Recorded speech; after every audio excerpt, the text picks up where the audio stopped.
Alright, buckle up, you beautiful souls. You know that nagging question we all wrestle with. What do I truly love to do? Fear not, for here are 4 ways to figure out what you would love to do. Spoiler, no divine revelations required. And we'll dive deep, because these aren't surface level instant fix suggestions. This is a journey. So let's begin. Number 1. Stalk your history. Have you ever found yourself deep down a Wikipedia rabbit hole where you blink and it's suddenly 3 AM? And now you've become an accidental expert on the mating habits of bioluminescent plankton. Yeah, me neither, but those moments when you lose track of time and space are telling you something crucial about your interests. Maria Popova of Brainpickings fame suggests that these rabbit holes are like breadcrumbs leading you to your passions. Psychologist, whatever the fuck their name is, calls it flow, a state where you're so immersed in what you're doing that you forget time, hunger, and possibly even hygiene. This isn't just about doing something you enjoy, it's about total absorption. It's like the universe's way of saying, hey, you're on the right track. So, let's find your last flow moment. What were you nerding out on? Can't remember? Let's do a digital excavation and stalk your browsing history. I know, sounds a bit creepy, but it's for a good cause. Mine revealed a recent obsession with roller skating, failed attempts at cooking, and a sudden interest in guitar. This isn't random, it's a pattern. Think about the last time you were completely engrossed in something. Was it reading about ancient civilizations? Binge watching cooking shows or devouring articles on, like social justice? These activities are your subconsciousness trying to tell you something important. What truly excites you? Make a list of these activities, no matter how silly or inconsequential they may seem. Each one is a clue to your genuine interest and passion. Number 2. Ask for help. Sometimes we're blind to our own joys, but our friends and family aren't. They have this uncanny ability to see what lights us up when we can't. Take YouTuber Matt Best, for example. He thought his consulting job was his calling until his friend said, "Mate, you're happier making goofy videos." So he dished the 6-figure job and followed their advice, which turned out pretty well. So here's a challenge for you. Grab your phone and ask someone who knows you well, "Hey, what do you think I'm good at? What makes me happy?" You might be surprised by their answers. If they say you're great at making people laugh or you're a natural born leader, take note. Even if it sounds mundane or obvious, these are the breadcrumbs to your passion. For example, when I asked my friends, they said they're always doing something exciting like rock climbing, swing dancing, or community organizing. Their words highlighted a pattern in my interest that I hadn't fully recognized. Friends and family can often see the bigger picture when we're too close to notice ourselves. Think about it this way. Your loved ones have been spectators in the theater of your life. They've seen you in different scenarios, watching you light up with joy and perhaps even noticed you at your lowest. Their insights can be incredibly valuable because they can spot patterns that you might simply overlook. Number 3. Get emotional. Sure, finding joy is one way to discover your interests, but what about the things that make you rage or cry?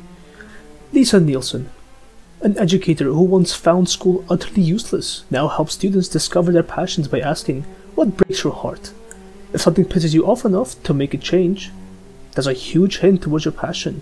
Think back to the last time you were really angry or sad. Was it about injustice, bad design, or boring education? Whatever it is, flip that anger into passion and pursue it. Trust me, it works. Growing up, once again, educator Lisa Nielsen thought school was boring and irrelevant. She didn't think it prepared anyone for the real world, and she hated that. Now, part of her job involves helping students figure out what they love to do, and she recommends they take the same approach. Ask yourself, what breaks my heart, or what pisses me off? These things that evoke strong emotions, whether it's frustration, sadness, or anger, can be powerful indicators of your passion. Maybe you're deeply upset by environmental issues, or perhaps you're moved by stories of injustice and want to make a difference. These emotions can guide you towards the cause and the activities that you care about deeply. For instance, if you're angered by the state of the environment, maybe your passion lies in environmental activism. If you're heartbroken by the plight of homeless animals, perhaps volunteering at an animal shelter could bring you immense satisfaction.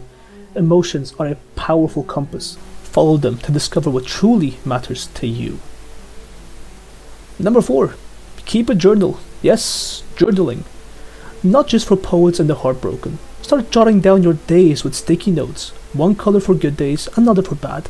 Soon, patterns will emerge. Maybe you loved the day you spent organizing a charity event, but hated the one filled with mind-numbing paperwork. These insights are priceless. Here's what to do. Grab a notebook and a pack of sticky notes. Start journaling your heart out.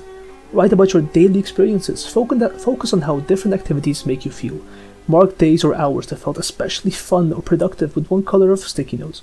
Then use a different color to mark the days that felt especially long or dull. After a few weeks or perhaps even months, you'll start to see the common threads running through your days you liked and the ones you disliked. These patterns will reveal your interest as well as some equally valuable disinterests. You might notice that you feel engrossed after social activities, but drained after too much solitary work. Or you might find that creative tasks leave you utterly fulfilled, whilst repetitive tasks leave you bored. Journaling helps you become more aware of your own preferences and patterns. It's like having a normal conversation with yourself, where you can reflect on your experiences and gain deeper insight into what truly makes you happy. Now what? Hopefully, by the end of these exercises, you'll have nailed down your interests, and you're probably wondering, what should I do once I know what my interests are? Luckily, I have a much shorter answer for that. Go and pursue them. Take the interests you've discovered and explore them. If you love cooking, take a cooking class or start a food blog. If social justice fires you up, get involved in community organizing or advocating work. The key is to take action and to integrate these interests into your life. Pursuing your interests doesn't mean you have to quit your job or make drastic overnight changes. Start small. Dedicate time each week to activities that align with your passions. Gradually, you'll find ways to incorporate them more fully into your life, and who knows, you might even discover a new career path or life purpose along the way. Remember, this journey is about exploring and discovering. Be patient with yourself. Stay open to new experiences, and most importantly, have fun with it. You never know where your passions might lead you. Hey, nice to see you again. Thank you for watching the video up until the end. Please leave a like, maybe subscribe, leave a comment in the comment section. And yeah, I'll see you in the next one.